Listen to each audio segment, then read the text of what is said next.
taxaw ba mënatul a taxaw bés la xëy jóg di dem di wéy ana ñaata ñoo fa jaar mu daal di leen delloo gannaaw ñaata ñoo fa jaar ba tey yegguñu fa ñu jëm wax ma ñaata ñoo fa jaar seen cosaan seen aada lépp des gannaaw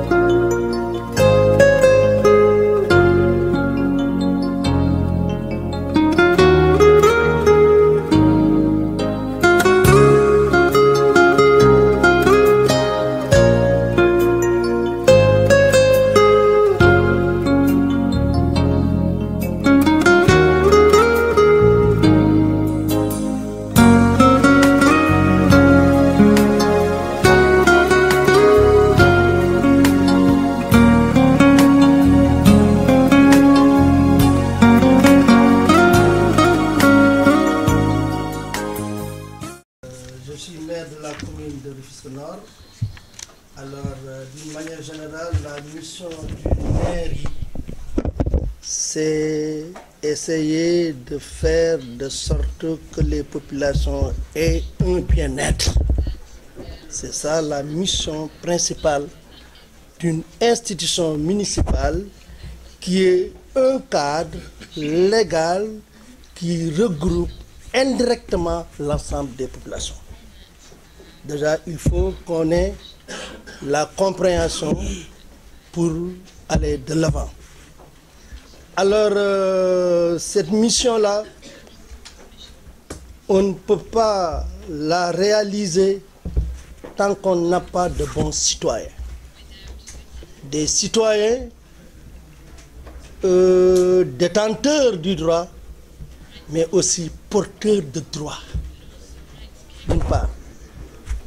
D'autre part, il faut avoir au niveau de la tête de ces institutions des leaders transformationnels qui se sont développés au préalable avant de penser à un développement public. Parce que je l'ai toujours dit, un maire qui n'a pas de métier, un maire qui n'a de... il faut le dire, hein, les choses telles qu'elles sont. Moi, je suis un esprit libre. Un maire qui n'a pas de maison, vous lui confiez une mairie, mais il va essayer de trouver une maison. Avant de penser à un développement public, il faut d'abord se développer. Parce que le développement est une patrie de vertu, un socle de vertu, un don de soi que tu fais au profit de l'autre. C'est ça le développement. Si tu n'as pas une ouverture d'esprit, si tu n'as pas un grand cœur, tu ne peux pas le réaliser. Si tu es méchant, tu ne peux pas le réaliser. Donc, voilà les fondamentaux pour réaliser un développement. Mais malheureusement, ce qu'on assiste au Sénégal, il faut le dire, les populations prennent ces institutions comme un réceptacle d'assistanat. Ils viennent au niveau de la mairie pour prendre tout ce service de la mairie. Ceux qui sont à la tête de ces institutions prennent les institutions comme un instrument de jouissance, comme un outil de sinecure, comme un ascenseur social. Dans ces conditions, il est impossible de réaliser un développement. Donc il faut une éducation, il faut une sensibilisation citoyenne à la base. Alors, ce sont les problèmes auxquels nous sommes confrontés. Mais je donne l'expérience de Rufisque Nord, moi, je n'ai pas de problème. Je dis que je ne cours derrière aucune population. C'est moi qui viens apporter ma touche pour la construction de la cité. Soit tu es d'accord avec moi, on y va ensemble, tu n'es pas d'accord, mais je te laisse de côté. C'est ma vision, c'est ma vision. Au début, il y avait des problèmes, mais à la fin, ils diront que ce Michel-là est fou. Ils sont obligés de te rejoindre. C'est ça.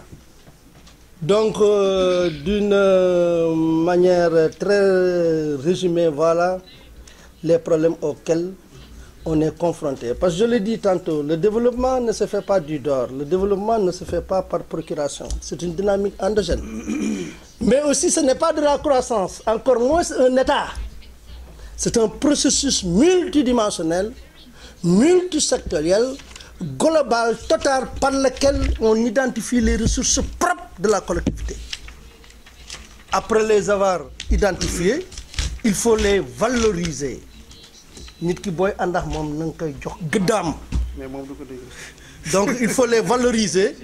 Après les avoir valorisés, il faut les exploiter au service, au profit de l'intérêt général. C'est ça le développement.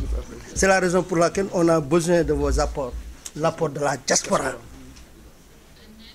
Donc voilà, d'une façon très ramassée, ce que j'avais à dire parce que le temps est un peu contre nous. Hein? Merci. On va continuer avec l'intervention des maires. M. Idrissa Diop, maire de Lac-Bar.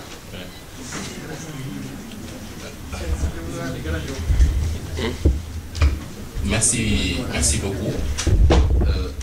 Alors, je vais m'associer aux remerciements des uns et des autres, mais aussi pour revenir, pour faire le link entre les collectivités territoriales que nous sommes et la coopération décentralisée qui se trouve être un levier de développement qui est pris en compte par les maires que nous sommes.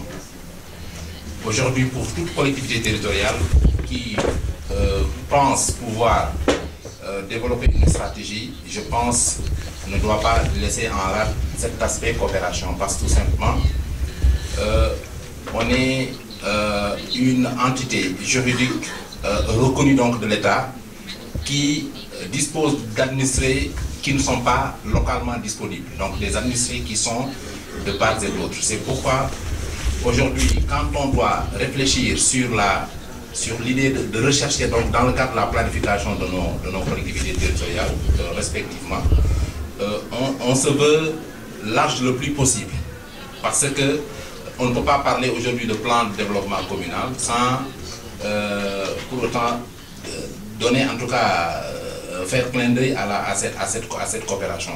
C'est pourquoi aujourd'hui on doit pouvoir, comme l'a dit tout à l'heure le doyen, penser en tout cas collectif et aussi prendre en compte cette considération importante. Mais revenant tout à l'heure aussi, pour donner suite à ma communication qui est inachevée, je pense que si aujourd'hui on veut des territoires viables, compétitifs et porteurs en tout cas de solutions, on doit forcément penser à cet aspect de coopération. Pourquoi?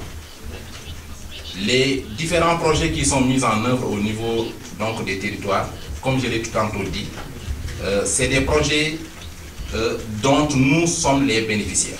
J'ai dit tout à l'heure dans les couloirs à quelqu'un, je l'ai dit, tout ce que tu fais pour moi et tout ce que tu fais pour moi et sans moi et contre moi. Dans ce même sillage, que quand on veut mettre en œuvre donc, tous ces différents programmes et que les acteurs territoriaux ne sont pas impliqués, quand je parle d'acteurs territoriaux, ce n'est pas tout simplement le maire ou les conseillers municipaux. Je veux parler donc de l'ensemble des acteurs qui pourraient être intéressés pour le bon déroulement d'un projet ou bien de différents projets et programmes qui sont au niveau d'un territoire. Parce que si on pense aujourd'hui territoire, on doit pouvoir réfléchir sur l'échelle, en tout cas le plus bas. L'échelle le plus bas, je pense que c'est la commune.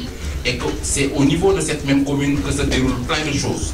Donc même l'idée de planifier certaines activités, c'est le droit même de demander les autres qui sont en Espagne, les autres qui sont en France, les autres qui sont ailleurs, donc de les demander, mais vous là, quelles sont vos préoccupations?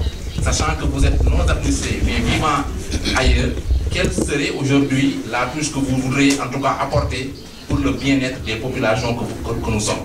C'est dans ce sens seulement que ça aurait du sens pour que ces mêmes personnes-là puissent en tout cas s'intéresser davantage à la planification, si vous voulez, parce qu'on est à l'état de planification. Parce que l'identification de besoins et la planification, c'est ça le sacerdoce, c'est ça la mission des communes que nous sommes. Aujourd'hui, pour apporter une réponse, la réponse idoine, qui se veut en tout cas une réponse durable, pour gérer tous les aspects, en tout cas territoriaux, de façon globale au niveau de nos communes respectives. Donc j'invite tous les acteurs, tous les partenaires, en tout cas au développement, parce qu'on les cite nommément. Quand on fait un plan local de développement, on identifie les partenaires. Et dans la colonne des partenaires, on vise toujours la coopération décentralisée, comme étant un partenaire privilégié, donc des collectivités territoriales, pour essayer de donner quand même une réponse aux différents maux que souffre la collectivité territoriale. Donc je pense que mon intervention était axée plus ou moins sur ce point, pour ne pas tirer trop en longueur. Merci. Nous donnons la parole à Alfousseni Sid Baldé, maire de Dioula-Colombe. Merci, bonjour tout le monde. Je remercie Madame Gloria qui m'a permis d'être là aujourd'hui. L'agence espagnole de coopération internationale au développement qui est basée à Kolda, plus l'association Alegria Sainte Frontiera dirigée par Gloria, que Dioula-Colombe a pu bénéficier de certaines activités. En tout cas, l'association Sainte Frontiera de Gloria intervient dans la commune de Dioula-Colombe dans le cadre de l'éducation en créant un centre aéré pour les enfants au niveau pendant les vacances. Et ensuite, il y a eu un volet de parrainage d'enfants démunis qui ont des difficultés au niveau de l'école. En tout cas, Alegrias est en train de faire des choses extraordinaires en relevant d'abord le défi de l'éducation de ces enfants, en les permettant d'avoir des moyens qu'ils ne recevaient pas avant vraiment l'intervention d'Alegrias Sans Frontières. Je demanderai vraiment en doléance que la diaspora puisse encourager Gloria et essayer d'apporter beaucoup de soutien financier au niveau de leur association pour qu'on puisse avoir un bénéfice encore plus important au niveau de la commune de la Colombe. Dans le cadre de l'AICIT, c'est un projet qui est à Kolda, qui travaille avec le mouvement des jeunes pour l'intégration du département de Kolda. J'ai eu à tisser une relation avec un de mes frères qui est dans ce projet pour obtenir le programme de lutte contre l'insécurité alimentaire et la bonne gouvernance au niveau des conseillères femmes qui se trouvent dans la commune de Dioula-Colombe. Ce sont en tout cas ces deux vraiment types de collaboration que j'ai eu à obtenir au niveau de la commune. En tout cas, je demande aux associations migrantes qui se trouvent à Barcelone surtout, vraiment que la diaspora les appuie pour qu'on puisse bénéficier de programmes et de projets au niveau de la commune de Dioula-Colombe. Je vous remercie. Merci Seydi. Nous donnerons la parole à Bouna Koïta pour parler dans les versions parce qu'il nous disait qu'il a vécu 25 ans en France. Donc avant d'être maire d'une commune, Djalambéré. Je me présente, je m'appelle Bouna Koïta, je suis maire de la commune de Djalambéré en faveur de l'acte 3 du 29 juin 2014. La commune de Djalambéré, c'est 15 000 habitants, 33 écoles, 3 postes de santé, pas un seul centimètre d'électricité. Voilà, ça vous donne un peu un aperçu. C'est 69 villages. Je suis maire, j'ai 69 chefs de village en face de moi. Moi qui viens de France. Alors comment ça s'est passé? Parce que on dirait que c'est une mouche qui m'a piqué. Un ami qui s'appelle Macky Sall m'a dit pourquoi tu ne m'aides pas à obtenir le pouvoir. C'est parti comme ça. Souvent ça se passe comme ça. Une conversation à 2, à 3, et subitement on a l'impression qu'on t'a marabouté. J'étais directeur adjoint de la maison de la culture et des loisirs de Poitiers. Si vous tapez sur le net, vous allez trouver mon nom sur l'organigramme. J'étais cadre, inscrit à l'APEC, je cotisais à la formation professionnelle. J'avais ma femme et mes enfants à Poitiers, qui y sont d'ailleurs. Et donc je suis allé à Kolda, j'ai essayé et je me suis retrouvé maire. Je ne dis pas que le ciel m'est tombé sur la tête, mais en tout cas, je me suis rendu compte de tout ce qui m'attendait. Donc je suis devenu maire Maintenant, je vais vous raconter l'histoire de 2 cas. Moi, migrant ici, comment les problèmes que j'ai eu en tant que diaspora pour aider la commune de Kolda. Et ensuite, moi maire, comment quelqu'un m'a aidé. Et là, ça s'est très bien passé. C'est Ségolène Royal qui est venu installer des panneaux solaires dans ma maternité. Et le 3 avril dernier, elle a demandé qu'est-ce qu'on veut qu'elle fasse. C'est important ça, qu'est-ce qu'il faut. Donc elle a envoyé une équipe, elle est venue à Kolda, l'équipe a fait le recensement, on a choisi 3 maternités dont la mienne, elle a financé directement grâce à sa fondation Désir d'avenir pour la planète. Ça a marché parce qu'on nous a demandé qu'est-ce qu'il fallait. C'est important. Et la mairie, le maire, l'exécutif local, la première porte d'entrée. 2. On ne peut rien faire sans lui. Même si au départ on veut faire pour son propre village, parmi les 69, il faut que ça passe par le maire. Le maire a une équipe, à l'ARD qui est le bras technique. Donc le maire peut organiser de façon collégiale avec les acteurs dont parlait tout à l'heure mon collègue, pour que le don ou l'appui puisse se faire de façon efficace, efficiente. Sinon, il y a un raté et nous le payerons cher après. Ou bien le partenaire va se sentir frustré ou floué. En tout cas, il y a quelque chose là qui n'ira pas. Donc avec Ségolène, j'ai réussi à faire des choses simples. Elle est venue, elle a vu, elle est partie. Et donc la semaine prochaine, j'ai rendez-vous avec elle pour le suivi aussi.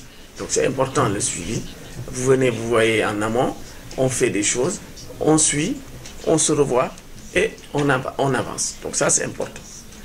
Alors l'autre situation qui n'a pas marché, c'est que j'étais salarié en France. J'ai pensé que aider le maire de Kolda, c'était une bonne idée.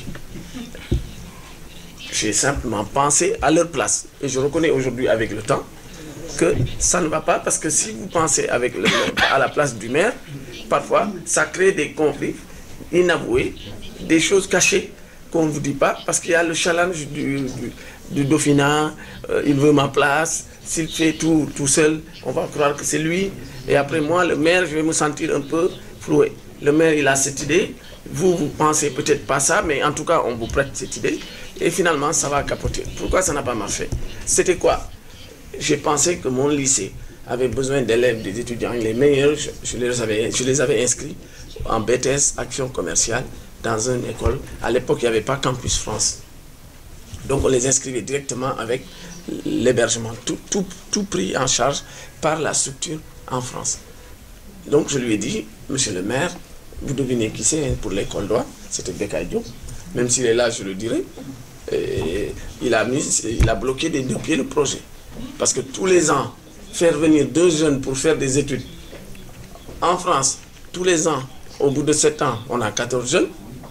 Et ces 14 jeunes vont dire que c'est Bouna qui nous a amenés en France. Peut-être qu'on a dit à Bekay, laisse tomber. Bon, d'autant que mon nom sonne fort, le fils de Feu Demba Koïta, député maire de Kolda. Alors donc, il s'est dit, il va prendre ma place. Donc, il vaut mieux éliminer le projet. Voilà pourquoi ça n'a pas marché. Ce n'est pas lui qui a choisi l'action. Je le lui ai imposé. Il a cru que... Voilà. Donc, il y a des schémas dans nos têtes, de part et d'autre. Vous de la diaspora et moi, mais nous aussi, élus locaux. Vous venez chez nous, vous voulez à grande pompe faire des choses sans nous, ça ne marche pas. Le préfet est avec nous, l'administration est avec nous, les populations, comme vous dites, sont là. Donc, il y a bien des schémas, des mécanismes qu'il faut faire. Donc, puisque c'est un peu long, je vais simplement vous dire que la diaspora, c'est un des leviers de la coopération décentralisée. La coopération décentralisée, ce n'est plus les jumelages, ce n'est plus les visites à grande pompe qu'on vient inaugurer. Faisons ça après. Quand ça a marché, c'est ce qu'elle a fait, Madame Royal. Vous avez sur l'internet, vous avez tout de suite la vidéo de la réception. Elle est venue voir si ça marchait. Elle n'est pas venue avant. Donc, il faut inverser. On va faire les choses jusqu'à ce qu'elles marchent. Et après, on le publie. Et puis, éviter de plaquer. copier-coller, ça ne marche pas, ça ne marchait pas. Je prends l'exemple des bibliothèques qu'on nous donne. Moi, je veux bien lire, je lis Saint-Exupéry, je lis Gaston Berger, je lis plein de choses.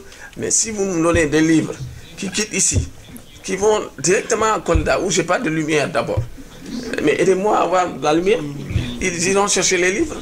Mais vous nous offrez les livres dans une bibliothèque de bons livres, mais qui ne sont pas adaptés au contexte local. Ça aussi, il faut savoir que ça fait des dégâts au-delà des perceptions. Voilà ce que je voulais dire. Vraiment, j'ai vécu les deux situations. Aujourd'hui, si vous me dites quelle est la meilleure, je suis incapable de vous répondre. Voilà, merci. Merci, Bouna. Je suis seul ici en tant que représentant de la commune de Grand Yoff.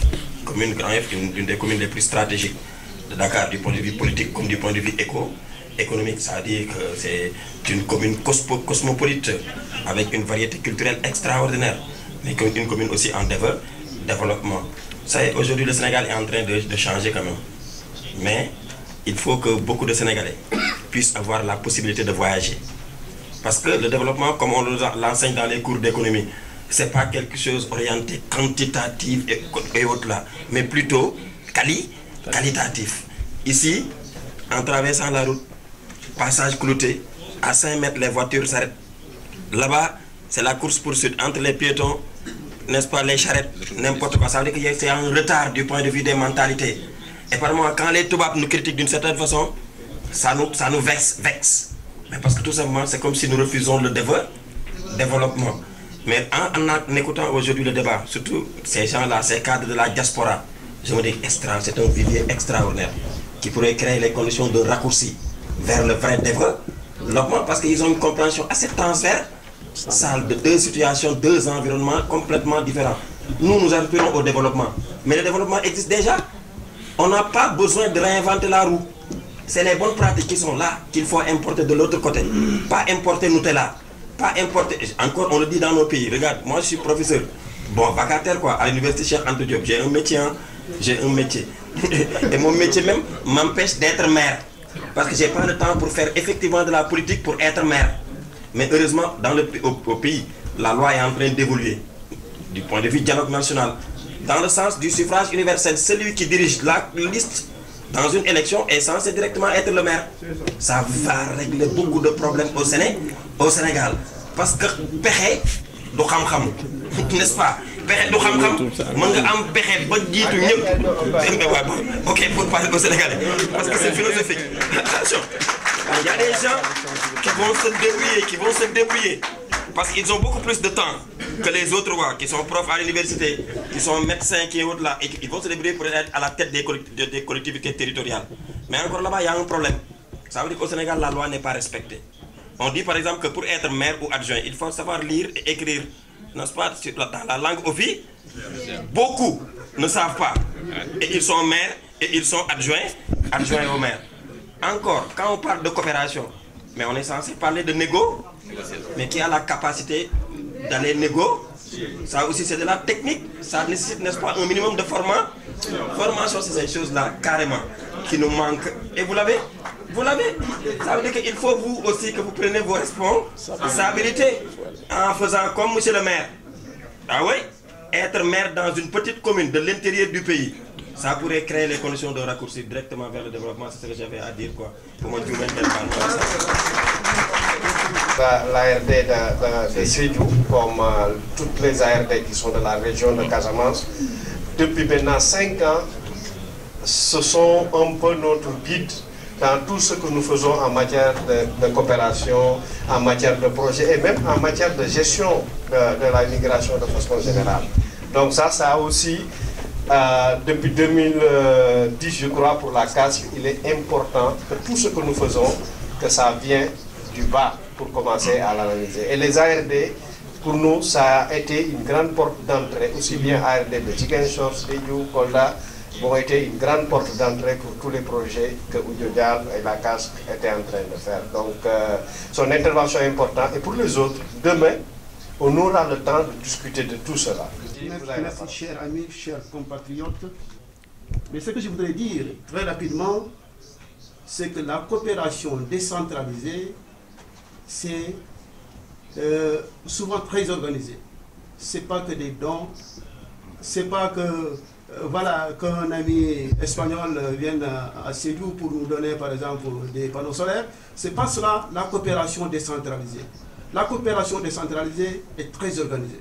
C'est pourquoi moi je pense que si nous voulons que la diaspora prenne une place importante dans ce dispositif, la coopération décentralisée entre les collectivités territoriales du Nord et celles du Sud, il faudrait qu'on capacite cette diaspora. Mais je dirais qu'il y a des stratégies ou des préalables pour aller vers cette coopération décentralisée entre les collectivités territoriales du Nord et celles du Sud. Je pense d'abord qu'il faut au niveau du Sud mettre en place un dispositif d'accompagnement de la diaspora. C'est important parce que nous aurons besoin de cette diaspora si nous voulons aller vers la coopération décentralisée.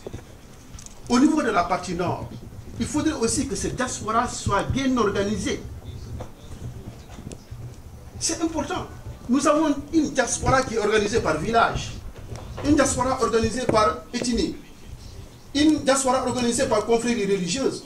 Il faut aller vers une diaspora organisée autour des départements, niveau collectivité territoriale, ou bien autour des régions, voire autour du Sénégal. C'est pourquoi j'apprécie la création de la caste. C'est important. La mise en place de cette organisation, beaucoup plus importante, vous permet de mobiliser des ressources des partenaires, parce que vous avez des honorables députés qui sont là, qui peuvent même vous accompagner pour mobiliser des ressources, pour lever des fonds au niveau des PASD3. Tout à l'heure, vous avez parlé des PASD3. Mais il faut une diaspora forte pour mobiliser des fonds au niveau du PASD3. Donc, moi je pense que ce n'est pas les associations de villages là qui pourront permettre. C'est vrai, il y a des associations de villages qui sont, vous m'excusez de parler comme ça, mais qui sont très fortes. Mais je pense que c'est à partir d'une forte organisation de la diaspora, capacité aussi. Parce que la diaspora, il faut le dire, il faut les capacités. Ce n'est pas tout le monde qui sait que, voilà, pour un développement, voilà le chemin qu'il faut, par lequel il faut passer. Ce n'est pas tout le monde qui sait le faire. Ça, il faut qu'on se dise la vérité. Moi qui vous parle, je ne dis pas que je suis de la diaspora, mais j'ai aussi fait mes études en France. Je suis rentré au pays pour servir au niveau de Sédhiou, comme directeur d'une agence régionale de développement. C'est un peu comme les agences d'urbanisme en France. Mais je connais un peu la problématique. Aujourd'hui, je travaille sur la problématique. Donc, il faut d'abord, au niveau du pays, une structure, qu'on essaie de créer une structure qui accompagne les collectivités territoriales. Il faut aussi que la diaspora soit organisée. Mais il faut aussi des partenaires tels que le Fonds catalan, l'agence catalane, vraiment que ces partenaires mettent la main à la pâte, travaillent ensemble avec les migrants pour essayer de faire une mise en relation entre les collectivités territoriales du Nord, c'est-à-dire d'Espagne, comme nous sommes ici en Catalogne, entre les collectivités territoriales de Catalogne et celles du Sénégal. Peut-être que l'honorable député, il faudrait aussi nous aider pour que les collectivités territoriales du Sénégal soient en partenariat de coopération décentralisée. Mais tout cela doit être organisé, formalisé, parce que la coopération décentralisée, c'est quelque chose qui doit être formalisé, encore une fois. Il doit y avoir des écrits, il doit y avoir des projets de coopération décentralisée. La collectivité territoriale du Nord doit connaître celle du Sud. On doit savoir au niveau de la collectivité territoriale du Sud quelles sont les priorités de développement, etc. etc. Je m'excuse d'être long, mais demain je vais revenir sur le dispositif que nous avons mis en place au niveau de Sédhiou pour accompagner la diaspora, mais pour accompagner aussi les collectivités territoriales pour que véritablement cette question de coopération décentralisée soit une réalité. Nous sommes en train d'y travailler avec le Fonds catalan, Diputació de Barcelona et d'autres partenaires au niveau de l'Espagne. Merci beaucoup. Gràcies, Badji. Deixaré la paraula a Joan, simplement. Des del Fons Català de Cooperació, és important entendre que, com a xarxa d'ajuntaments per a la cooperació, la CASC com a coordinadora es va iniciar, es va reforçar, va ser gran, gràcies a l'ajuda i el suport del fons català. No parlo de suport amb diners i amb subvenció, no. Si valorem això amb subvenció no ens han donat gaire diners, jo diré res. Però sí, en aport tècnica i hem intentat que les competències en organització hem rebut molt i que crec que la nostra estratègia de codesenvolupament ha canviat amb l'esforç i el treball que hem fet amb el fons català. Joan, tindràs 3 minuts perquè després hi ha una altra taula que m'han dit que han de parlar. Doncs seré molt sintètic. Comparteixo pràcticament tot el que s'ha comentat en aquesta taula en relació a la cooperació descentralitzada, la importància d'estar ben organitzats a nivell de diàspora, a nivell també d'administracions locals, tant del Senegal com en aquest cas de Catalunya, podríem parlar de qualsevol altre territori. I simplement això, aportar algunes xifres a nivell quantitatiu. A Catalunya la cooperació descentralitzada, és a dir, l'executada per governs locals, és a dir, ajuntaments o consells comarcals, aproximadament representa uns 18 milions d'euros, la meitat dels quals són de l'Ajuntament de Barcelona, és a dir, que estem parlant de quantitats, no són evidentment agències nacionals com podria ser l'AECID o l'AFD o el GIS d'Alemanya, però són quantitats considerables. Però sobretot el que ens interessa és fer l'abordatge a nivell qualitatiu, més que quantitatiu. En aquest sentit, demà quan es parli del HOME, sí, també des del Fons Català parlarem una mica de la proposta en la que estem volent treballar ara des dels ajuntaments catalans a l'Àfrica, que és la proposta de les cooperacions tècniques, i en aquest sentit crec que es pot implicar molt a les diàspores també, perquè tenen aquest coneixement dels dos territoris, del funcionament de les administracions d'un lloc i de l'altre, i aquí, per exemple, a nivell dels ajuntaments catalans hi ha un desconeixement pràcticament absolut de l'Acte 3 al Senegal i de tot el procés de descentralització que s'està produint allà. Per tant, en aquest sentit, la diàspora, sens dubte, en aquest àmbit de les cooperacions tècniques té un paper molt important a jugar. En tot cas, això, demà ja ho explicarem alguns casos, com les cooperacions tècniques, de fet, s'han treballat molt ja a nivell amb Amèrica Llatina i han donat resultats bastant bons. Per això volem desenvolupar-ho amb l'Àfrica.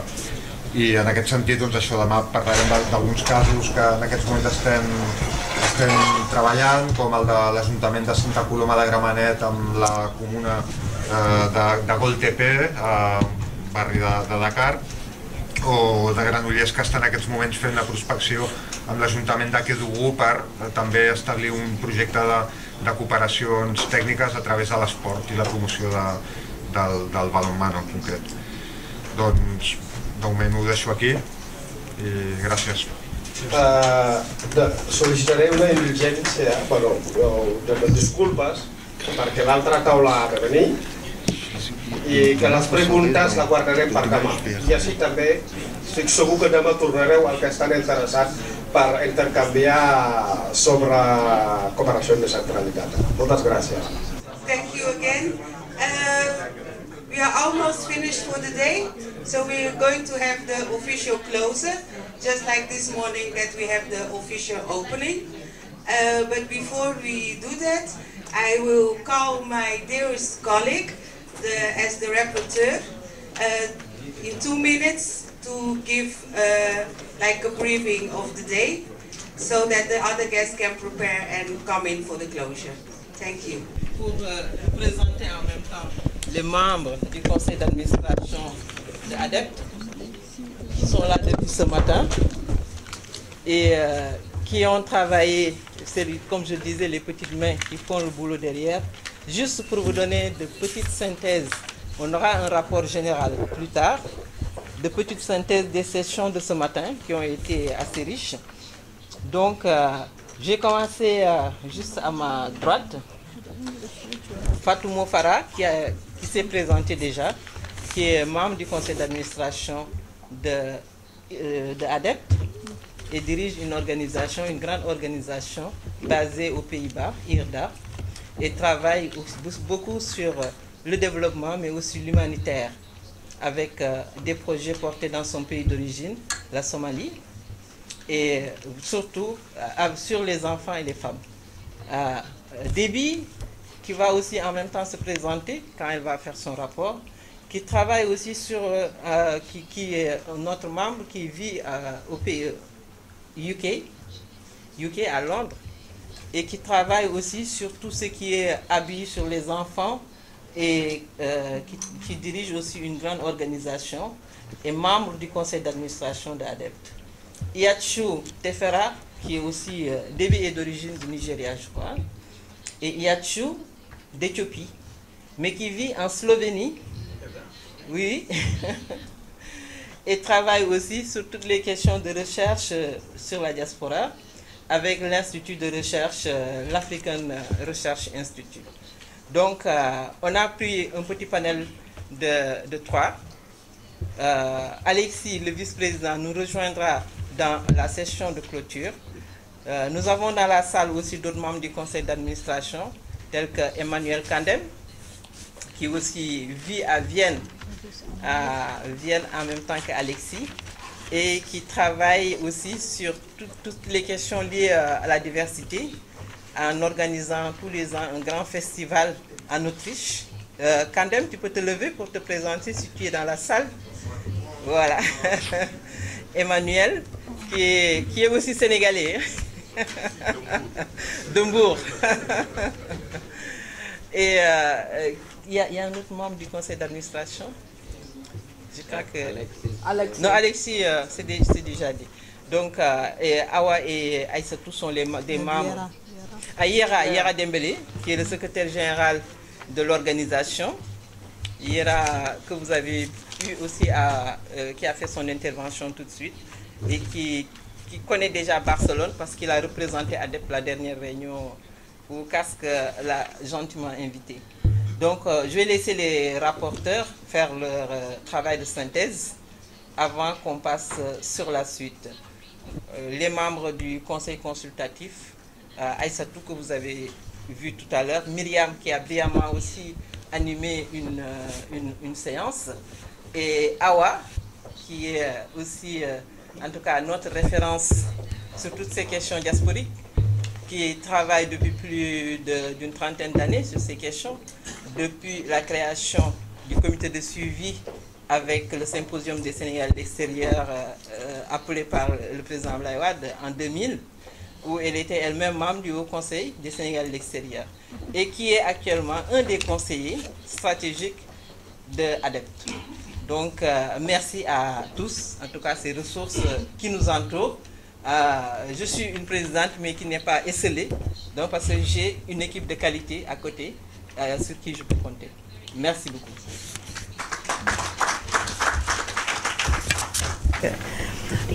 Thank you very much giving me this opportunity to report the panel of analysis of diaspora initiatives and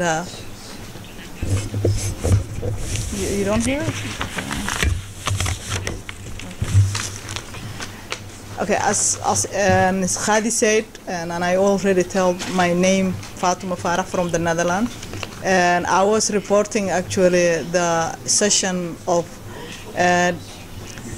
analysis or initiative of diaspora development actionists and the barriers they face. Okay. What we have seen is that, and this is actually a theme that I have been facing a lot of times since 2005 when I came to join HIRDA, which is actually a diaspora development organization. We started with the building schools, you know, teacher training and water walls. So it is something like, we know what we are talking about when I say these initiatives. What we have heard from the development aid, you know, Spanish for Catalan development aid was like, and it is not only from this. We heard a lot of European countries. The initiatives of the diaspora have challenges they face, and those are, you know, less funding, lack of capacity. lack of sustainability of the projects, and lack of organizational development. And the volunteerism, which is someone that we didn't hear today. All of the diaspora are working voluntary for the project, is because we as a diaspora, we wanted to contribute our country, so we are doing everything. But that comes then with unprofessionalism, and then you are competing with the existing or mainstream organizations, and that's actually one thing that we're facing as a diaspora organization. Also, what we have heard is from one of the panelists was cooperation can make impact. You know, we have heard that when the diaspora organizations come together and have a joint objective, they can make impact.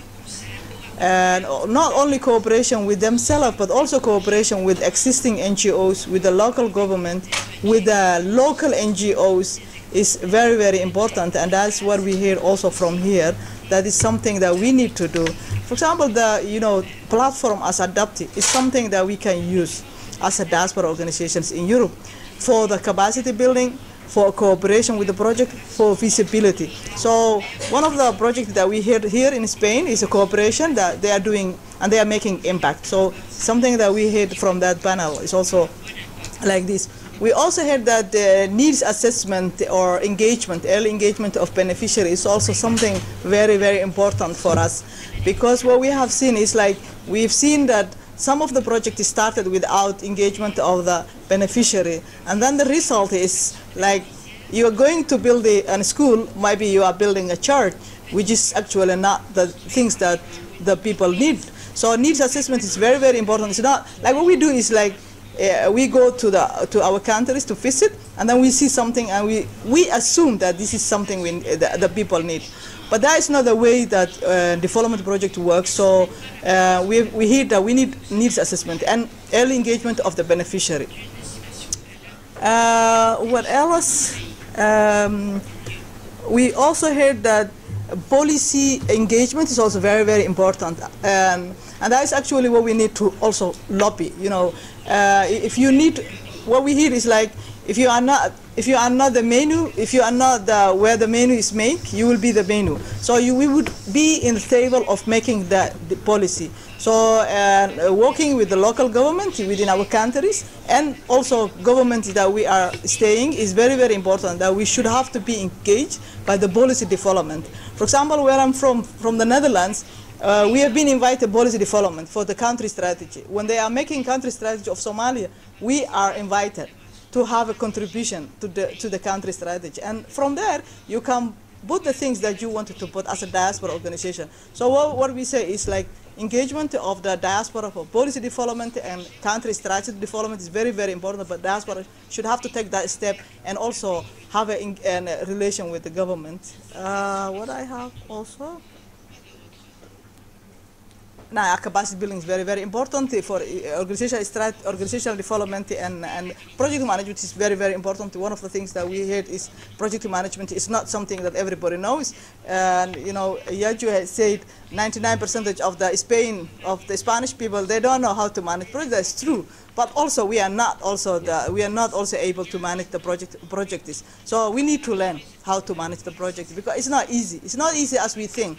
We've seen a lot of people who have got funding, but at the end of the project they don't know where to go. So if you are not design the objective of the project and the result that you want to reach and the indicators and how you monitor, I think at the end you will be ending up something that you don't want to need, you don't want to have. So project management is not actually something that everybody knows. So we need to have also project management and capacity building.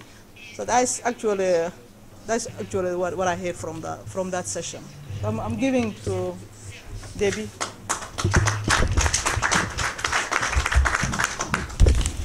Thank you very much. Good afternoon, everybody. I'm going to report on the first panel, the opening panel, on diaspora intervention and participation in debates, dialogues, and their contribution to local government. And on the panel we had, is it Juan? Juan? Juan? Is that how you say it? Yeah? Yeah? We had Mamadou and Yara, and we had Sarah.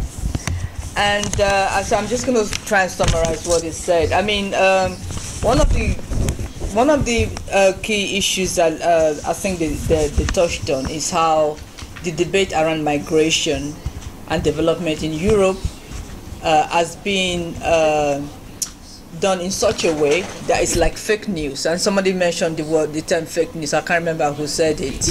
That you know, firstly, if you look at the figures in terms of migration, there's actually a lot more migration happening within Africa rather than from Africa to Europe. So if you're not aware, you'll think that Europe is being flooded with Africans, but actually there's a lot more migration happening on the continent. And so a lot more African countries are actually taking that responsibility of looking after people who might have the need to move between one country to another. So that's one key thing that they touched on. The second issue that I think Sarah raised was in relation to how we're not taking advantage of Africans who actually have dual citizenship. So they might have the citizenship of a European country and the citizenship of an African country. So we're not actually able to take advantage of the ability to move between those two countries and do things. So we should be doing more. So African countries should be taking more advantage of their citizens with dual nationality. And for the countries there's some countries that don't actually allow dual citizenship. It should be possible because there's so many advantages to that.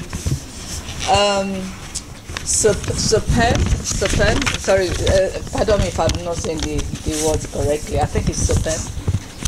SEPEN? Yeah. They're running wonderful projects in partnership with many diaspora organizations. And one of the things I really liked is the micro businesses that you've helped to set up.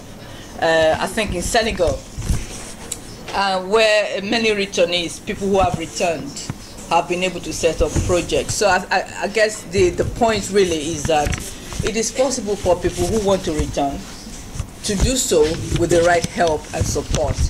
And I remember somebody in the audience was asking the IOM representative Amadou about why IOM is only giving people £3,000 if they want to return to their country of origin, which is a valid point. I don't even know what that's meant to do. But I guess the whole point really is that people don't mind returning if they get the right help and support, and that we should do a lot more really to encourage that. Sarah talked about the African Observatory on Migration that's going to be set up in Morocco, and the whole point is for Africa to be able to own its own data on migration, because almost all the data we have now is either coming from Europe, it's coming from the UN or the EU and so on and so forth. We don't have our own data. We're not able to use data to reflect our own issues the way we want to. So if we can produce our own data, that will really help. So the African Observatory on Migration will be a good tool, I guess, to making that happen. There are one or two other things that came out of it. The idea that we should start to think about not seeing development aid, as the solution to all African problems. That we should start to look at the role that diaspora people can also play in being the solution, at least part of the solution to the problems that we're facing in Africa. So, you know, so that we don't need aid. I've run a charity for almost 20 years, and there's one key issue that we all know. A lot of the aid going to Africa is not actually going to Africans, it's going somewhere else, but we can have another conference on that. But that's not going to happen. We're not going to start talking about that now, but it's a key issue. So, yeah. And of course, the role that the diplomatic sector can play in helping to create a climate of trust between diaspora organizations and the countries, you know, the host countries. So I think that's what I have down for you. Thank you very much.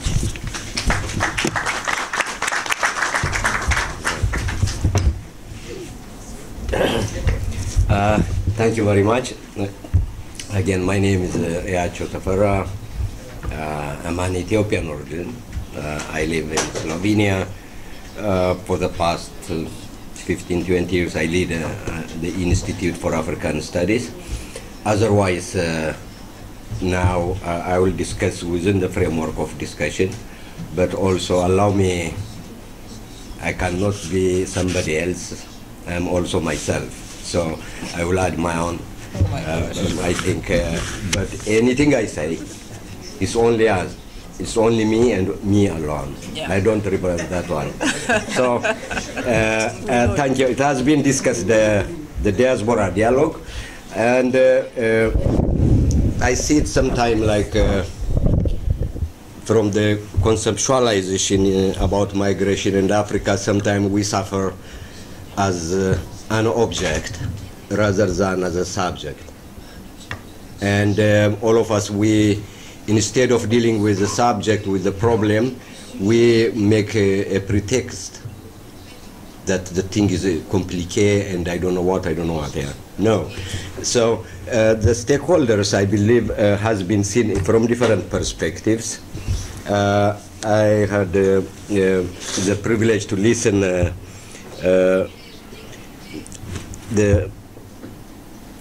what was stakeholders dialogue presented by Aissatou Diallo from ADEPT and the Advisory Council, and Mr. Idris Diabira, the forum, is it a forum researcher, Mr. Ines,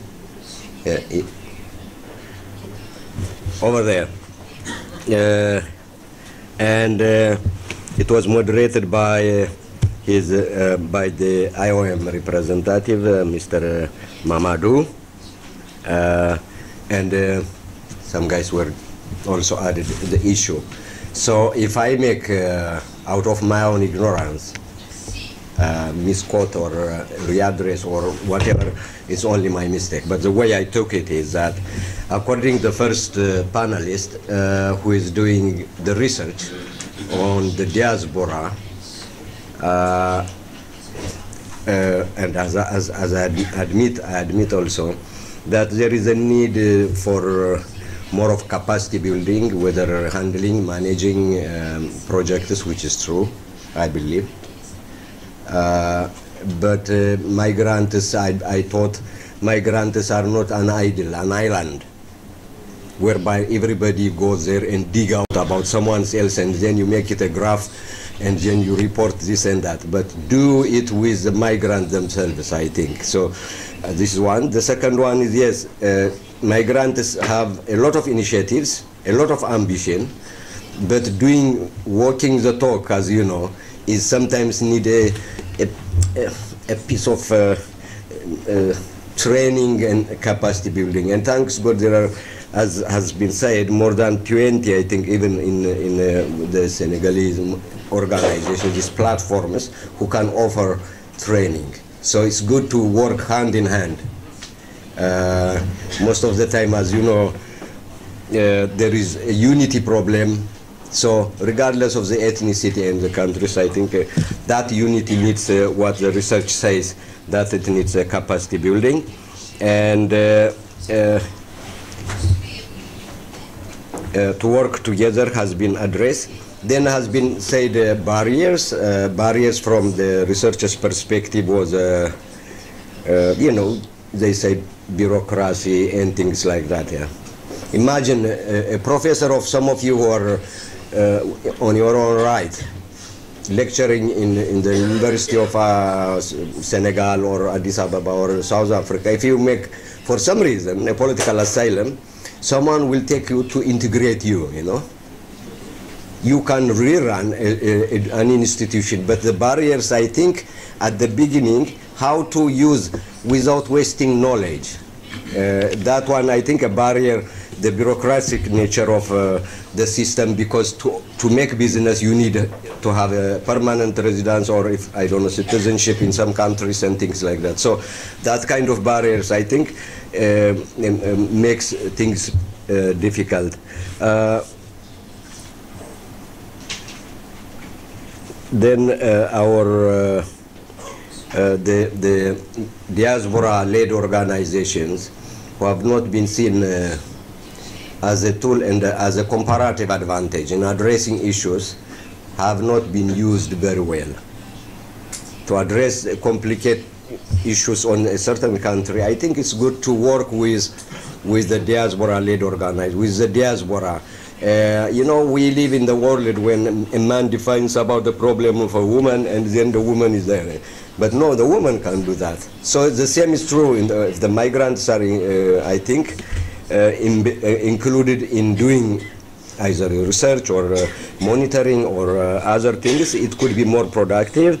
Then the IOM said about relocation, returning to Africa, which had a difficult understanding myself. But all the same, people, if they go, the 4,000, I have been working for advising IOM. 4,000 does not go directly even to the person. You know, you take people like a zoo, the morality of us. After spending 10 and 15 years in a certain country and providing and working the best days of a young man with the muscles, then we return to a certain country and give 4,000. That 4,000 doesn't come in. A 4,000 is, I don't want to go. So when we address issues about justice, we also should be governed by the moral and by the magnanimity and I don't want to go. Yeah. Then the last one is, what was the last one? Yeah. You know, the last one. The diaspora, the Africans sometimes are also caught to rebuild a failed state that has a president, that has a minister. No, we can also assist, but we cannot go and build bridges, you know, because the government can't make it. An elected government. Therefore, the democratization nature of that. It's only now, in the past 10 years, that the diaspora became as a development actor. Otherwise, some years back, it was deemed as an enemy of the system. So most of us as a nation have been outside, you know. So I love it because of the African Union now, bringing the diaspora as a comparative advantage, as a great force. I think the playground, if it is done in the way, as she said, with the dialogue with the diaspora, here in Europe and also down there in Africa, we have the greatest, I think, potential to leapfrog. And I'm not saying, I don't want to end with pessimism. Africa is growing, and we're growing. At the end, thank you, women, for developing Africa, because us guys, men, we don't do as good as ladies. Thank you.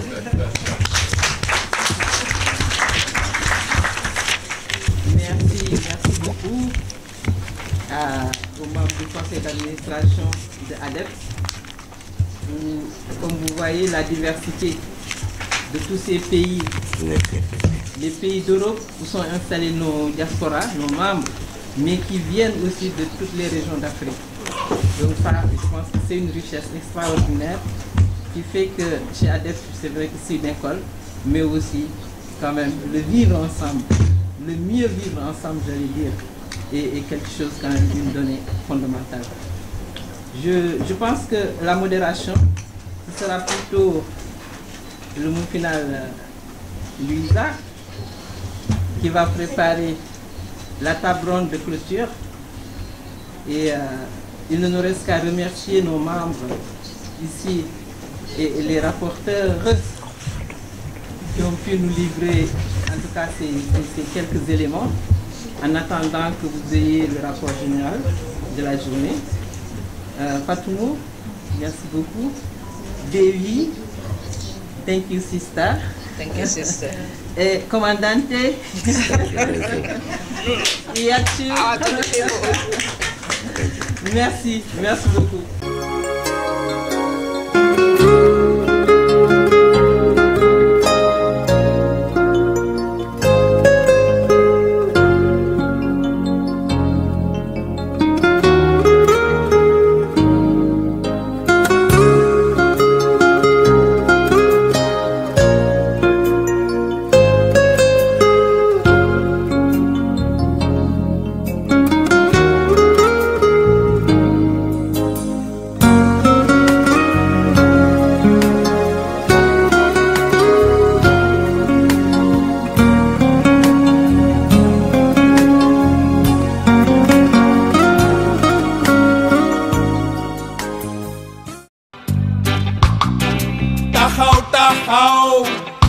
ba mënatul a taxaw bés la xëy jóg di dem di wéy ana ñaata ñoo fa jaar mu daal di dem te loo gannaaw ñaata ñoo fa jaar ba tey yegguñu fa ñu jëm wax ma ñaata ñoo fa jaar